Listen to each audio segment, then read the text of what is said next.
ದ್ವೇಷ ಭಾಷಣ ಕಾಯ್ದೆ ಜಾರಿಯಾಗೋದಕ್ಕೂ ಮೊದಲೇ ಆಕ್ಷನ್ ಅನ್ನ ತೆಗೆದುಕೊಂಡಿರೋದು ಸದ್ಯ ಬಿಜೆಪಿಯ ನಾಯಕರನ್ನ ಕೆರಳಿಸಿದೆ.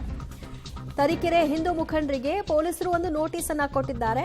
ಪೊಲೀಸರ ನೋಟಿಸ್ಗೆ ಸಿಟಿ ರವಿ ಅವರು ಕಿಡಿಕಾರಿದ್ದಾರೆ. ಕಾಯ್ದೆ ಜಾರಿಗೆ ಬಂದಿಲ್ಲ, ಆದರೂ ನೋಟಿಸ್ ಅನ್ನ ಕೊಟ್ಟಿದ್ದಾರೆ. ಇದು ಹೇಗೆ ಸಾಧ್ಯ? ನಾವು ಎಲ್ಲಿದ್ದೀವಿ? ಪಾಕಿಸ್ತಾನದಲ್ಲಿದ್ದೀವಾ ಏನು ಅನ್ನುವಂತಹ ಪ್ರಶ್ನೆಯನ್ನ ಅವರು ಮಾಡಿದ್ದಾರೆ. ಅಕ್ರಮ ಬಾಂಗ್ಲಾದವರು ಹಿಡಿದುಕೊಂಡು ಕೊಟ್ರೆ ಅವ್ರ ಮೇಲೆ ಕೇಸೇ ಹಾಕಲ್ಲ, ಅವರು ಬಾಂಗ್ಲಾದವರಲ್ಲ ಅಂತ ಹೇಳಿ ಬಿಟ್ಟು ಕಳಿಸುವಂತಹ ಪ್ರಯತ್ನಗಳಾಗುತ್ತೆ. ಚಿಕ್ಕಮಗಳೂರಿನಲ್ಲಿ ಈ ಎಲ್ಲ ವಿಚಾರಗಳನ್ನ ಸಿಟಿ ರವಿಯವರು ಪ್ರಸ್ತಾಪಿಸಿ ಸರ್ಕಾರದ ನಡೆಯನ್ನ ಖಂಡಿಸಿ ವಾಗ್ದಾಳಿ ನಡೆಸಿದ್ದಾರೆ. ದ್ವೇಷ ಭಾಷಣ ಕಾಯ್ದೆಯನ್ನ ರಾಜ್ಯಪಾಲರು ಸಹಿ ಹಾಕಬೇಕು, ಆನಂತರ ಅದು ಮಸೂದೆಯಾಗಿ ಪಾಸ್ ಆಗುತ್ತೆ. ಹೀಗಿದ್ದು ಹೇಗೆ ಅದರ ಆಧಾರದ ಮೇಲೆ ಕೇಸ್ ಹಾಕಿದಿರಿ, ನೋಟಿಸ್ ಕೊಟ್ಟಿದ್ದೀರಿ ಅನ್ನುವಂಥ ಪ್ರಶ್ನೆಯನ್ನೆತ್ತಿದ್ದಾರೆ ರವಿ. ದ್ವೇಷ ಭಾಷಣ ಮಸೂದೆ 2025 ಜಾರಿಗೆ ಬಂದಿಲ್ಲ. ಈಗಾಗಲೇ ರಾಜ್ಯಪಾಲರು ಕೂಡ ಅದನ್ನು ತಾತ್ಕಾಲಿಕವಾಗಿ ರಿಜೆಕ್ಟ್ ಮಾಡಿರುವಂಥದ್ದು. ಕಾಯ್ದೆ ಜಾರಿಗೆ ಬರೋದಕ್ಕಿಂತ ಮುಂಚೆನೇ ಈಗಾಗಲೇ ಸರ್ಕಾರ ಪೊಲೀಸರನ್ನು ಬಳಸಿಕೊಂಡು ಬಲವಂತವಾಗಿ ಈ ಕಾಯ್ದೆಯನ್ನು ಜಾರಿಗೆ ತರೋಕ್ಕೆ ಮುಂದಾಗಿರುವಂಥದ್ದು. ಅದಕ್ಕೆ ಏನು ಉದಾಹರಣೆಯಾಗಿ ನಿನ್ನೆ ಚಿಕ್ಕಮಗಳೂರಿನ ತರೀಕೆರೆಯಲ್ಲಿ ನಡೆದಂಥ ಹಿಂದೂ ಸಮಾಜೋತ್ಸವ ಕಾರ್ಯಕ್ರಮದಲ್ಲಿ ವಿಕಾಸ್ ಪುತ್ರ ಅವರಿಗೆ ನೀವು ಹೀಗೆ ಭಾಷಣ ಮಾಡಬೇಕು ಅಂತ ನೋಟಿಸ್ ಕೊಟ್ಟಿರೋದು ಈಗಾಗಲೇ ಸಾಕಷ್ಟು ಚರ್ಚೆಗೆ ಕಾರಣ ಆಗಿರುವಂಥದ್ದು. ಈ ಬಗ್ಗೆ ಮಾತಾಡೋದಕ್ಕೆ ಸಿಟಿ ರವಿ ಅವರು ಕೂಡ ನಮ್ಮ ಜೊತೆ ಇದ್ದಾರೆ. ಅವ್ರನ್ನೂ ಸಹ ಮಾತಾಡ್ಸೋಣ. ಸರ್, ಇನ್ನೂ ಕಾಯ್ದೆ ಜಾರಿಗೆ ಬಂದೇ ಇಲ್ಲ, ಈಗಲೇ ಸರ್ಕಾರ ಕಾನೂನು ಕಾಯುವಂಥ ಪೊಲೀಸ್ನವರನ್ನ ಬಳಸಿಕೊಂಡು ಬಲವಂತವಾಗಿ ಈ ಕಾಯ್ದೆನ ಜಾರಿಗೆ ತರೋಕ್ಕೆ ಮುಂದಾಗಿರುವಂಥದ್ದು. ಪೊಲೀಸರಿಗೆ, ಪೊಲೀಸ್ ಇಲಾಖೆಗೆ, ಗೃಹ ಇಲಾಖೆಗೆ ಕಾನೂನಿನ ಅರಿವು ಮೂಡಿಸಬೇಕಾದ ಅವಶ್ಯಕತೆ ಇದೆ. ಯಾಕೆಂದರೆ ದ್ವೇಷ ಭಾಷಣ ಕಾಯ್ದೆ ಇನ್ನೂ ರಾಜ್ಯಪಾಲರ ಸಹಿಯೇ ಬಿದ್ದಿಲ್ಲ. ಆಗಲೇ ಇವರು ದ್ವೇಷ ಭಾಷಣ ಕಾಯ್ದೆ ಅನ್ವಯ ನಿಮಗೆ ಕ್ರಮ ಕೈಗೊಳ್ತೀವಿ ಅಂತ ಹೇಳ್ತಾರೆ ಅಂತ ಹೇಳಿದರೆ ಇದು ದಾಷ್ಟ್ಯ. ಮತ್ತು ಹಿಂದೂ ಅನ್ನುವ ವಿಚಾರಕ್ಕೆ ಇವರು ಎಷ್ಟು ವಿರೋಧ ಇದ್ದಾರೆ ಅನ್ನೋದನ್ನು ಕೂಡ ತೋರಿಸುತ್ತೆ. ಹಿಂದೂ ಸಮಾಜೋತ್ಸವ ನಡೀತಾ ಇದೆ.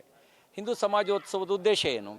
ರಾಷ್ಟ್ರೀಯ ಸ್ವಯಂ ಸೇವಕ ಸಂಘಕ್ಕೆ 100 ವರ್ಷ ತುಂಬಿರೋ ಹಿನ್ನೆಲೆಯಲ್ಲಿ ಅದು ಪಂಚ ಪರಿವರ್ತನೆಯ ಸೂತ್ರವನ್ನು ಇಟ್ಕೊಂಡು ಕೆಲಸ ಮಾಡ್ತಾಯಿದೆ. ಅಂದರೆ ಕುಟುಂಬದ ಮೌಲ್ಯಗಳು ಗಟ್ಟಿಯಾಗಬೇಕು, ನಮ್ಮ ಮಾತೃಭಾಷೆಗೆ ಬಳಕೆಗೆ ಹೆಚ್ಚು ಒತ್ತು ಕೊಡಬೇಕು, ಸ್ವಭಾಷ, ಸ್ವಭೂಷಣ, ಸ್ವಭೋಜನ, ಇದಕ್ಕೆ ಮೌಲ್ಯಗಳನ್ನು ತುಂಬುವಂಥ ಕೆಲಸ ಕುಟುಂಬದ ಮೂಲಕ ಆಗಬೇಕು ಅನ್ನೋದು ಒಂದಾದರೆ, ಇನ್ನೊಂದು ಪರಿಸರ ಸಂರಕ್ಷಣೆಗೋಸ್ಕರ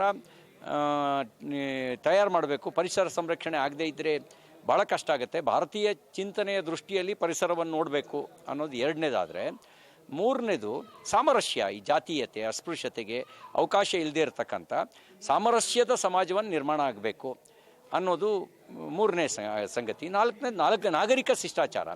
ನಾಗರಿಕ ಶಿಷ್ಟಾಚಾರವನ್ನು ಪ್ರತಿಯೊಬ್ಬರು ಪಾಲಿಸೋದ್ರ ಮೂಲಕ ಅದನ್ನು ಗೌರವಿಸಬೇಕು. ಹೀಗೆ ಈ ಥರದ ವಿಚಾರಗಳನ್ನು ಇಟ್ಕೊಂಡು ಕೆಲಸ ಮಾಡ್ತಿರ್ತಕ್ಕಂಥ ಒಂದು ಸಂಘಟನೆ ಅದರ ಸಮಾಜೋತ್ಸವಕ್ಕೆ ನೋಟಿಸ್ ಕೊಡ್ತಾರೆ.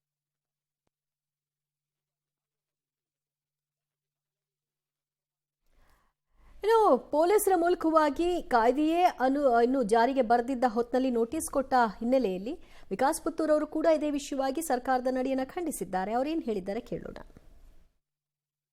ಚಿಕ್ಕಮಗಳೂರಿನ ತರೀಕೆರೆಯಲ್ಲಿ ನಡೆದಿರುವಂತಹ ಹಿಂದೂ ಸಮಾಜೋತ್ಸವಕ್ಕೆ ಮಂಗಳೂರಿನ ಬಿಜೆಪಿ ಮುಖಂಡರಾಗಿರುವಂತಹ ವಿಕಾಸ್ ಪುತ್ತೂರ್ ಅವರ ದಿಕ್ಸೂಚಿ ಭಾಷಣ ಇತ್ತು. ಹೀಗಾಗಿ ಅವರು ಭಾಷಣಕ್ಕೆ ತೆರಳಿದ್ರು. ಆದರೆ ಈ ಸಂದರ್ಭದಲ್ಲಿ ಅಲ್ಲಿನ ಪೊಲೀಸರು ಒಂದು ನೋಟಿಸ್ ಅನ್ನು ಕೊಟ್ಟಿದ್ದಾರೆ. ದ್ವೇಷ ಭಾಷಣ ಮಸೂದೆಯ ಅನ್ವಯದಲ್ಲಿ ನಿಮಗೆ ನೋಟಿಸ್ ಅನ್ನು ಕೊಡ್ತೇವೆ ಅನ್ನುವಂಥ ಹಿನ್ನೆಲೆಯಲ್ಲಿ ಅವರಿಗೆ ನೋಟಿಸ್ ಅನ್ನು ಕೊಟ್ಟಿದ್ದಾರೆ. ಅದರಲ್ಲಿ ಕೆಲವೊಂದು ಪಾಯಿಂಟ್ಗಳನ್ನು ಹಾಕಿದ್ದಾರೆ. ಯಾವುದೇ ರೀತಿಯಾಗಿ ಅನ್ಯಮತೀಯರಿಗೆ ಧಕ್ಕೆ ಆಗುವ ರೀತಿಯಲ್ಲಿ ಯಾವುದೇ ರೀತಿಯಾದಂತಹ ಹೇಳಿಕೆಗಳನ್ನು ಭಾಷಣದಲ್ಲಿ ಹೇಳಬಾರ್ದು ಅನ್ನುವಂಥ ಈ ರೀತಿಯಾದ ಹಲವಾರು ಹೇಳಿಕೆಗಳ ಒಂದು ನೋಟಿಸ್ ಅನ್ನು ಕೊಟ್ಟಿದ್ದಾರೆ. ಹಾಗಾಗಿ ಈ ಒಂದು ಮಸೂದೆಯನ್ನ ಆರಂಭದಲ್ಲಿ ವಿಕಾಸ್ ಪುತ್ತೂರ್ ಅವರಿಗೆ ಒಂದು ಪ್ರಯೋಗ ಮಾಡಿದ ರೀತಿಯಲ್ಲಿ ಇರುವಂತದ್ದು. ಹಾಗಾಗಿ ಈ ಬಗ್ಗೆ ಮಾತಾಡಲಿಕ್ಕೆ ನಮ್ಮ ಜೊತೆ ವಿಕಾಸ್ ಪುತ್ತೂರ್ ಅವರು ನಮ್ಮ ಜೊತೆ ಇದ್ದಾರೆ.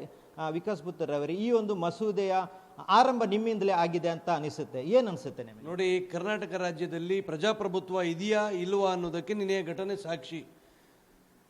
ಒಂದು ಯಾವುದೇ ಒಂದು ಕಾನೂನೇ ಇಲ್ಲದೆ ಇರತಕ್ಕಂಥ ಒಂದು ಮಸೂದೆ ಆಗಿದೆ ಅಂತ ಹೇಳಿ ಇವರು ಅದರ ಮೇಲೆ ನೋಟಿಸ್ ಮಾಡ್ತಾರೆ ಅಂತ ಆದರೆ ಇದಕ್ಕಿಂತ ಅರಾಜಕತೆ ರಾಜ್ಯದಲ್ಲಿ ಇರಲಿಕ್ಕೆ ಸಾಧ್ಯ ಇದೆಯಾ? ನೋಡಿ, ನಾನು ನಿನ್ನೆ ತರೀಕೆರೆಯ ಸಮಾಜೋತ್ಸವದಲ್ಲಿ ಭಾಷಣಕ್ಕೆ ನನಗೆ ಆಹ್ವಾನ ಇತ್ತು. ಆ ನಿಮಿತ್ತ ನಾನು ಅಲ್ಲಿ ತೆರಳಿದಂಥ ಸಂದರ್ಭದಲ್ಲಿ ಶೋಭಾಯಾತ್ರೆಯಲ್ಲಿ ಪಾಲ್ಗೊಂಡು ನಾನು ವೇದಿಕೆಯ ಬಳಿ ಹೋದಾಗ ಪೊಲೀಸರು, ಅಲ್ಲಿನ ಹಿರಿಯ ಪೊಲೀಸರು ಒಂದು 3-4 ಜನ ಬಂದು ನನಗೆ 2 ನೋಟಿಸನ್ನು ಕೊಟ್ಟರು. ಒಂದಕ್ಕೆ ನಾನು ಸಹಿ ಮಾಡಿ ಕೊಟ್ಟೆ, ಅದನ್ನು ತೆಗೆದುಕೊಂಡು ಹೋದರು. ಮತ್ತೊಂದು ಪ್ರತಿ ನನಗೆ ಕೊಟ್ಟರು. ಆ ಪ್ರತಿಯನ್ನು ನಾನು ಓದಿದಂಥ ಸಂದರ್ಭದಲ್ಲಿ ನನಗೆ ಆಶ್ಚರ್ಯ ಆಯಿತು. ಯಾಕೆಂತ ಹೇಳಿದರೆ, ಇದು ದ್ವೇಷ ಭಾಷಣ 2025 ಉಲ್ಲಂಘನೆಯನ್ನು ನೀವು ಮಾಡಿದರೆ ನಿಮ್ಮ ಮೇಲೆ ಕಾನೂನು ಕ್ರಮ ಕೈಗೊಳ್ಳುತ್ತೇವೆ ಅಂತ ನೋಟಿಸಲ್ಲಿತ್ತು. ಈ ಕಾನೂನು ಜಾರಿ ಮಾಡಿದ್ಯಾರು? ವಿಧಾನಸಭೆಯಲ್ಲಿ ಕಾಂಗ್ರೆಸ್ ಪ್ರಸ್ತಾವನೆ ಸಲ್ಲಿಸಿದೆ, ವಿಧಾನಸಭೆಯಲ್ಲಿ ಅದು ಅಂಗೀಕಾರಗೊಂಡು ಅಲ್ಲಿಂದ ಮುಂದೆ ಹೋಗಿದೆ ಅಂತ ಆದ ಮಾತ್ರಕ್ಕೆ ಇದು ಕಾನೂನಾಗಲಿಕ್ಕೆ ಸಾಧ್ಯ ಇಲ್ಲ.